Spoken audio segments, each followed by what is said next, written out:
ഇല്ല. കമലാസിനോട് ഞാനൊരു കാര്യം കഴിഞ്ഞവണയും പറഞ്ഞിട്ടുള്ളതാണ്. ഈ അടുക്കള ഭാഗത്ത് കൂടെയുള്ള വരവ് എനിക്ക് അത്ര പിടിക്കുന്നില്ല.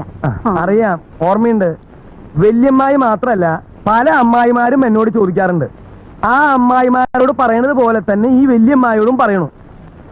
സ്ത്രീജനങ്ങൾ ഇരിക്കുന്നിടത്ത് ഐശ്വര്യമുള്ളൂ, ഐശ്വര്യമുള്ളിടത്ത് കമലാസനക്കുറിപ്പ് ഉണ്ടാവൂ. തെറ്റാന്ന് വെച്ചാലും കമലാസനക്കുറിപ്പ് പിൻഭാഗത്തോടെ വരൂ. മാപ്പാക്കണേ അമ്മായി, അറിയാതെ പറഞ്ഞു പോയതാ. ഇത് ഈ പറഞ്ഞ പോലെ അച്ഛനോട് പറയാനുള്ള ധൈര്യം ഉണ്ടോ കുറിപ്പിന്? അതും ഇതും പറഞ്ഞ് വെറുതെ എന്നെ വിഷമിപ്പിക്കണ്ട കേട്ടോ. കുട്ടി എന്റെ KK ചിറ്റ്സിന്റെ സാരി ചിറ്റിൽ ചേർന്നില്ല? എനിക്ക് ആവശ്യത്തിന് സാരിയൊക്കെ ഉണ്ടല്ലോ. എന്നാ പിന്നെ പാത്രച്ചിട്ടി, പാദസര ചിട്ടി, ട്രാൻസിസ്റ്റർ ചിട്ടി, അങ്ങനെ തരുണീമണികളുടെ അഭിരുചിക്കനുസരിച്ച് ഈ ഭൂമുഖത്തുള്ള എന്തിനേയും ചിട്ടിയുടെ പരിധിയിൽ കൊണ്ടുവരാൻ കഴിയുമെന്ന് തെളിയിച്ചിട്ടുള്ള ഒറ്റ ചിട്ടി കമ്പനി എവിടെയുള്ളൂ, KK chits and financiers. Aswathy കുട്ടിയോട് മാത്രം പറയാൻ വേറൊരു കാര്യമുണ്ട്, അത് ഞാൻ പിന്നെ പറയാം. അങ്ങനെ അശ്വതി കുട്ടിയോട് മാത്രം പറയണ്ട, ഞാനും കൂടെ കേക്കട്ടെ. നിർത്ത്.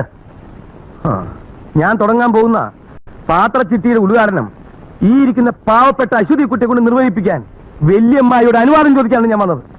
അല്ലാതെ അമ്മായി തെറ്റിദ്ധരിച്ചിരിക്കുന്ന പോലെ അശ്വതി കുട്ടിയോട് ശൃംഗരിക്കാനോ കൊഞ്ചി കുഴയാനോ അല്ല ഞാൻ വന്നതെന്ന് ഞാനിവിടെ ഊന്നി പറയുകയാണ്. അടുക്കള ഭാഗത്തൂടെ പോകണ്ട. അടുക്കള ഭാഗത്ത് പോണില്ല. അത് തന്നെ ഞങ്ങളും പറയണ്. പ്രധാന ഉത്സവം സ്ഥിരമായിട്ട് ഒരു കൂട്ടിൽ തന്നെ നടത്താൻ പാടുള്ളൂ എന്ന് ഭഗവതി എന്താ തുള്ളി പറഞ്ഞു. കൊടിയേറ്റ ഉത്സവം കേമത്തിൽ കേമാക്കാൻ വടക്കുംപുറത്താർക്കെ കഴിയും തെളിയിച്ചു കഴിഞ്ഞ 2 വർഷവും ഇല്ലാച്ചാൽ റസീവർ പറഞ്ഞോളുക. തെക്കുംപുറത്താര് നയിച്ചത് നാട്ടുകാർ കണ്ടേ. ഏതൊരുട്ടം കുതിരയെടുപ്പും കാക്കരശി ആയി ഒന്നും പറയണ്ട. ഭഗവതി പുഴ കടന്ന് പോവാത്ത തറവാടിന്റെ സുഹൃതാന്ന് ഇരിച്ചാ മതി. വക്കീലധ്യം, എനിക്ക് അറിയാൻ പാടില്ലാത്തോണ്ട് ചോദിക്കുക, ഉത്സവ കാര്യങ്ങൾ ചർച്ച ചെയ്യാനാണോ അല്ല അസാരം അധിക്ഷേപിച്ചു വിട്ടുകളയാവുന്ന ധാരണയിലാണോ ഞങ്ങളെ ഇവിടെ വിളിച്ചു വരുത്തി? വെറുതെ എന്തിനാ അതുവിധം പറഞ്ഞ്? എന്നാ കേട്ടോടുക, പുതിയൊരു ഏർപ്പാടിനും വടക്കമ്പുറ ഇല്ല. കീഴ്വഴക്കം എന്താ വെച്ചാൽ അതുപോലെ നടക്കട്ടെ. എന്ത് കീഴ്വഴക്കം?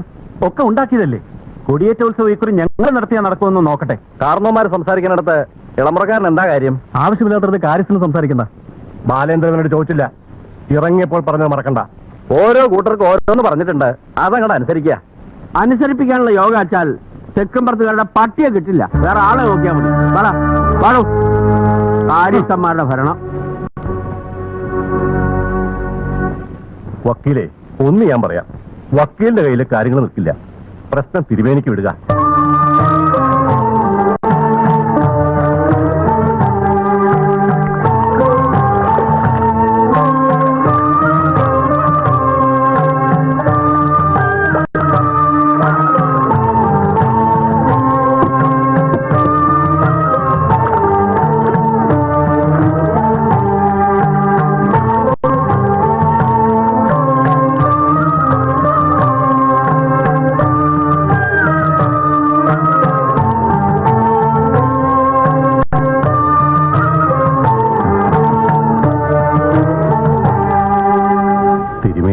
ഒരാഴ്ച മുമ്പ് എത്തുമെന്നായിരുന്നു കരുതിയത്.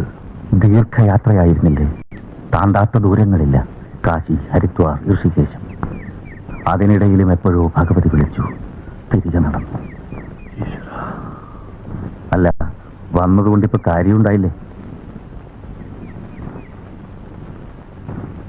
ഭഗവതിയുടെ കാര്യം പറഞ്ഞുള്ള തർക്കം 10-20 വർഷമായില്ലേ വെച്ച് നടക്കണു. എന്നാ ഇതിനൊക്കെ ഒരു പരിഹാരം ഉണ്ടാകുക? അമ്മേ ഭഗവതി, വരാ, മടത്തിലിരുന്ന് ആലോചിക്കാം.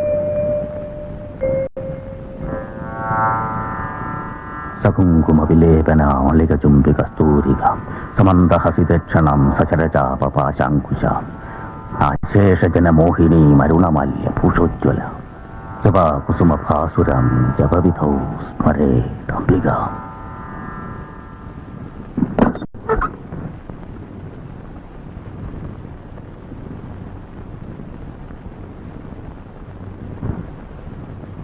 ഇരിക്ക. ആ, നിശ്ചയിച്ച പോലെ തന്നെ നടക്കിട്ട് തീരുമാനിക്ക. അത് വേണമെന്നില്ല, തിരുമേനി തന്നെ. അതന്നെ. തീർപ്പ് കൽപ്പിക്കാനൊക്കെ ഞാനാരാ?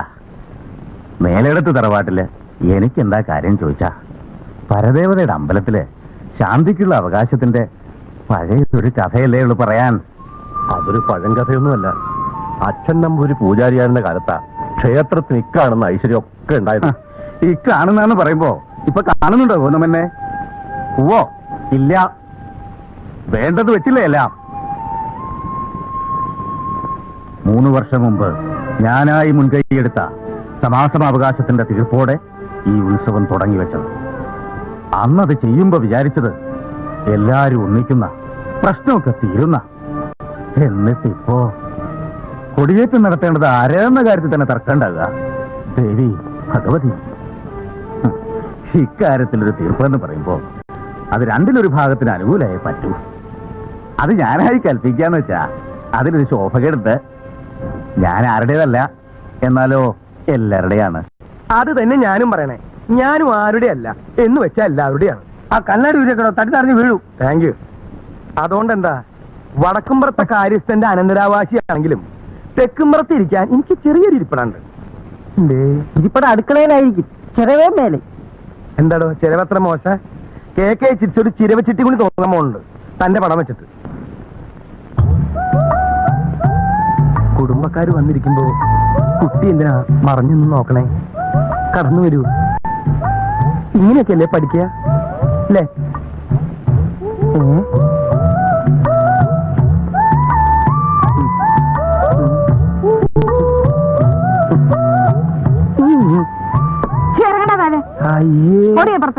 ആരെങ്കിലും ആണുങ്ങൾ ഉമ്മർത്ത് അപ്പോൾ വായി നോക്കാൻ എത്തും. എന്താ ചേച്ചി ഈ ചെറുപ്പം കുട്ടികൾ ഇങ്ങനെ വഴക്ക് പറയണേ? ചേച്ചിയോ? ആരുടെ കണ്ട് ചേച്ചി? താൻ എന്നെക്കാൾ എത്ര വയസ്സിന് മൂത്തതാ? പക്ഷെ എന്റെ മനസ്സിപ്പോഴും ചെറുപ്പാണ് കല്യാണിക്കുട്ടി അമ്മായി. എന്താ വിളിച്ചേ? കല്യാണിക്കുട്ടി അമ്മ. എടി എപ്പുറത്ത് പോവാൻ? നിക്കവിടെ. ഞാൻ തുടങ്ങാൻ പോകുന്ന കൊലുസ് ചിട്ടിയുടെ ഉദ്ഘാടനം ഈ നിൽക്കുന്ന പാവപ്പെട്ട അമ്മിണിക്കുട്ടിയെ കൊണ്ട് നിർവഹിപ്പിക്കാൻ കല്യാണി അമ്മയോട് അനുവാദം ചോദിക്കാനാണ് ഞാൻ വന്നത്. അല്ലാതെ കല്യാണി അമ്മ തെറ്റിദ്ധരിച്ചതുപോലെ ശൃംഗരിക്കാനോ കൊഴിഞ്ഞാടുവാനോ വന്നതല്ല എന്ന് ഞാൻ ഇവിടെ ഊന്നി പറയാ. തന്റെ ഈ അടുക്കള വശത്തോടുള്ള വരവുണ്ടല്ലോ, മേലാൽ അത് ആവർത്തിച്ച. ഒരു സെക്കൻഡ്, കുട്ടി അകത്തേക്ക് പോവൂ. അവിടെ നിൽക്കടി. അകത്ത് പോവാനാ പറഞ്ഞത്. നിൽക്കാൻ. എന്നാ നിന്ന് കേക്കട്ടെ. മേലാൽ അത് ആവർത്തിച്ച ചൂലെടുത്ത് എന്റെ മുഖത്തടിക്കും. ആ കല്യാണമേ ഒരു ചായ ഇപ്പൊ കുടിക്കണ്ട.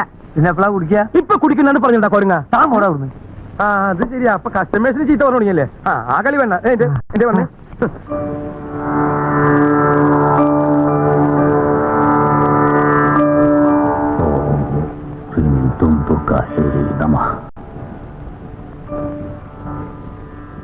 ഈ പുറം വീണാൽ കൊടിയേറ്റം മുതൽ 5 ദിവസത്തെ ഉത്സവം വടക്കുംപുറത്തുകാർക്ക്, മറുപുറം വീണാൽ തെക്കുംപുറത്തുകാർക്ക്.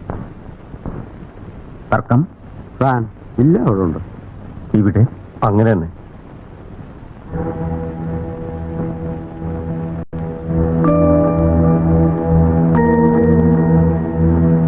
കൊടിയേറ്റം വടക്കുംപുറത്തുകാർ നടത്തപ്പെടുന്ന ഭഗവതിയുടെ കൽപ്പന.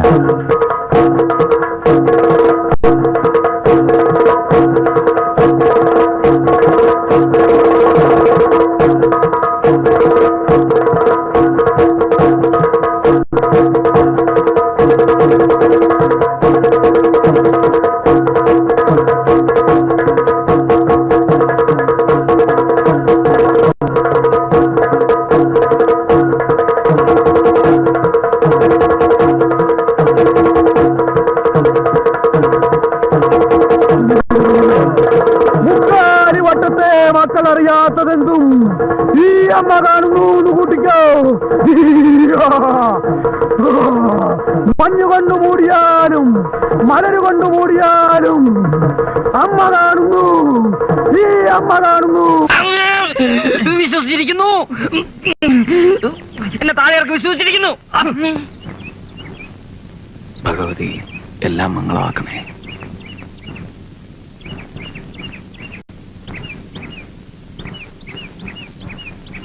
അറിയോ, എത്രയോ വർഷം എന്റെ അച്ഛൻ ഇവിടെ ശ്രീകാര്യക്കാരനായിരുന്നു. അയ്യപ്പ, വലിയാറിനവരുടെ കാലത്ത് ഇവിടുത്തെ 10 ദിവസത്തെ ഉത്സവം എന്ന് പറയുമ്പോ 10 ദിവസം നീണ്ടു നിൽക്കുന്ന കലാമേള തന്നെയായിരുന്നു. വിശ്വേട്ടൻ മേലിടം വാസുദേവ ശർമ്മയുടെ ഹരിയത കേട്ടിട്ടുണ്ടോ? ഇല്ല, കേമാണെന്ന് കേട്ടിട്ടുണ്ട്. ജീവിതത്തിൽ എന്റെ വഴി കഥ പറച്ചിലാണെന്ന് ആദ്യം തോന്നിയത് സത്യത്തിൽ ഇവിടെ ഭഗവതിയുടെ മുമ്പിൽ മേലിടം കഥ പറയുന്നത് കേട്ടിരുന്നപ്പോഴാ. നല്ല ഓർമ്മയുണ്ട്. അമ്മയുടെ മടിയിൽ കണ്ണിമ ചിമ്മൂലും ചെയ്യാതെ കഥ കേട്ടിരുന്നത്. ആ രാത്രി പിന്നെയും ചില ഓർമ്മകൾ തരുന്നുണ്ട്. പന്തവും വടിവാളുമൊക്കെ ആളുകൾ വന്നത്. പിന്നെന്തൊക്കെയാ നടന്നത്? കുത്തും വെട്ടും കൊള്ളിവെപ്പും. എന്തായിരുന്നു കാരണം? ഇപ്പോഴത്തെ കാരണവന്മാര് തമ്മിലുള്ള സ്വത്തുകാർക്കാന്നാ പറയണേ. പിന്നെ ചേരി തിരിഞ്ഞും കരതിരിഞ്ഞുമുള്ള പകയും പോരുവായി. ഒടുവിൽ ചോരക്കളി ശ്രീകോവിലേക്ക് കടക്കുന്നതായപ്പോ അച്ഛൻ വഴി തടഞ്ഞു തന്നു. ആ പടികളിലാണ് വെട്ടും കുത്തുവേറ്റ് എന്റെ അച്ഛൻ മരിച്ചു വീണത്.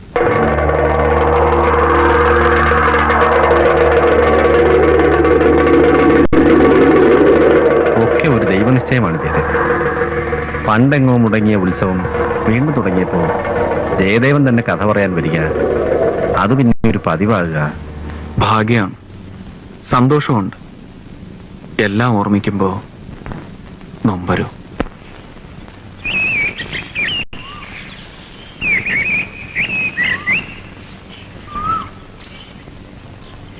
ആരുമില്ലേ? ആഹാ, അച്ഛൻ പറയണ്ടായി ജയിലിൽ നിന്ന് എത്തുന്ന. ശാലിനി ഉത്സവത്തിന് വന്നതാവും. ഓ, ഉത്സവത്തിന് എത്തിയതന്നെ, പക്ഷെ ഇത്തവണയല്ല, കഴിഞ്ഞവണ. പിന്നെ പോയില്ല. ഞാൻ ഇത്തവണ വരുമ്പോഴെങ്കിലും ശാലിനി ഭർത്താവും കുട്ടിയും ഒത്ത് സ്വരൂപോടെ കഴിയുന്നത് കാണാമെന്ന് വിചാരിച്ചതാ. അതിപ്പോ ഞാനൊരാൾ മാത്രം വിചാരിച്ചിട്ട് കാര്യമില്ലല്ലോ. വരച്ച വരയിൽ നിക്കണ വെച്ചാ എന്നിട്ട് കിട്ടിയില്ല. നിശ്ചയം. ഈ സ്ത്രീ സ്വാതന്ത്ര്യം എന്നൊക്കെ പറയുന്നത് ശരിയാണ്, രസമാണ് കേൾക്കാൻ. എന്നാലും നമ്മുടെ നാട്ടില് ഒരുവിധമുള്ള സ്ത്രീകളൊക്കെ ഭർത്താവുമായി കഴിയുന്നത്ര ഇണങ്ങി എല്ലാം അങ്ങ് മിണ്ടാണ്ട് അനുസരിക്കാന്നല്ല, ഒരു ഒത്തൊരുമയോടെ. അല്ല, അതാ അതിന്റെ ഒരു ഭംഗിയുമേ. ഞാൻ പറയുന്നത്, ഒരു കുട്ടിയൊക്കെ ആയില്ലേ, ഭർത്താവുമായി ശാലിനി കഴിയുന്നത്ര ഒന്ന് അഡ്ജസ്റ്റ് ചെയ്ത്. എന്ത് അഡ്ജസ്റ്റ് ചെയ്യാൻ? അങ്ങോരൊരു പോങ്ങനാണെന്നേ. അല്ല, ഉറപ്പ്. തെളിവെന്താന്നോ അതിന്? തറവാട്ടിൽ തന്നെയുള്ള നിന്റെ നിൽപ്പന്നെ വന്നില്ലല്ലോ നാണുമൻ, ഭാര്യയെ പൂവിട്ട് എഴുന്നള്ളിച്ചോണ്ട് പോവാൻ.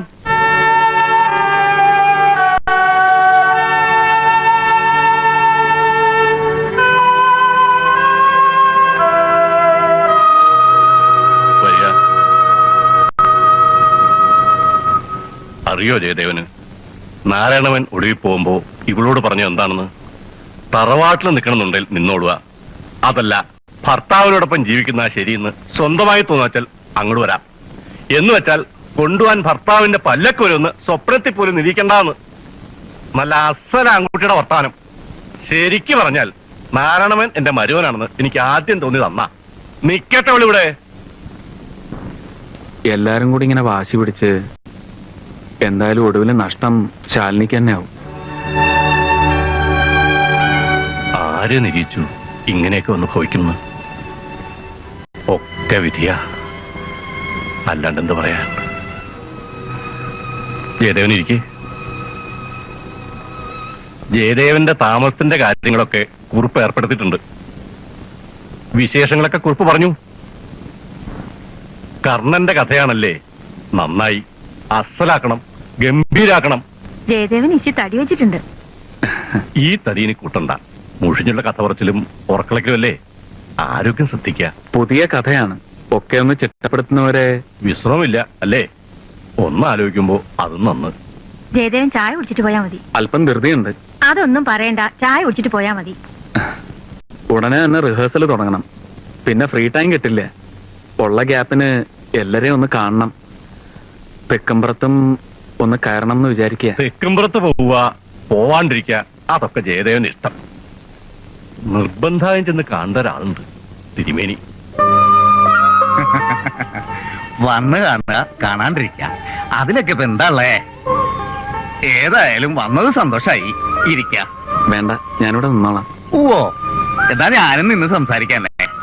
ഒരു കല കൈവശമുള്ളയാൾ സന്യാസിയേക്കാൾ ഒട്ടും മോശക്കാരനല്ല. അയ്യോ, അങ്ങനൊന്നും ഇല്ല. അങ്ങനെയുണ്ട്.